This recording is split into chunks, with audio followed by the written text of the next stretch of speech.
बुझेलू गौरा खायम ना खीर छोड़ फटकल चौरा खायम ना खीर छोड़ फटकल चौरा काहे ना बात हमार बुझेलू गौरा खायम ना खीर छोड़ फटकल चौरा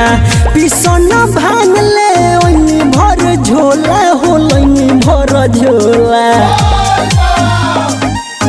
मोरा दुखेला कलाई दर्द होला मोरा दुखेला कलाई दर्द होला छोड़ी भंगिया के गोला इहो बोला पीही कोको कोला छोड़ी भंगिया के गोला इहो बोला पीही कोको कोला छोड़ी भंगिया के गोला इहो बोला पीही कोको कोला छोड़ी भंगिया के गोला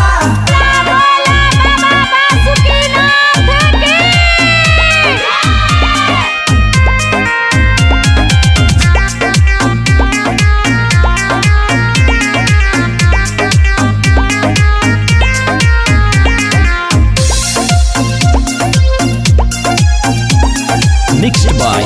नीलकमल म्यूजिक तरवारा दीवान। भांग ना पिसबू तो गजवे तू माला छोट बाबे काम गौरा जल्दी तू कला काहे हमरा के इतना सतावेने हर पल खाली भांग पिसवावेने कहला पका है लटकावे लुलोला लटकावे लुलोला मोरा दुखेला कलाई दर्द होला मोरा दुखेला कलाई दर्द होला छोड़ी भंगिया के गोला इहो बोला पीही कोको कोला छोड़ी भंगिया के गोला इहो बोला पीही कोको कोला छोड़ी भंगिया के गोला बोला बोला शंकर भगवान की।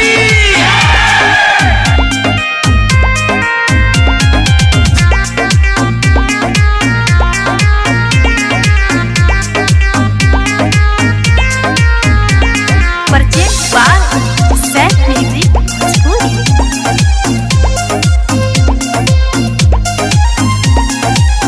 राही सलेस देखले दुआरी पिसना जल्दी से दू घूट मारी रौरा नगरी में अइले देखी अंदर जी देखी बम बम बोले ले देवेंद्र जी खाए के मन ना करे चट छोला हो करे चट छोला मोरा दुखेला कलाई दर्द होला मोरा दुखेला कलाई दर्द होला छोड़ी भंगिया के गोला इहो बोला पीही कोको कोला छोड़ी भंगिया के गोला इहो बोला पीही कोको कोला छोड़ी भंगिया के गोला इहो बोला पीही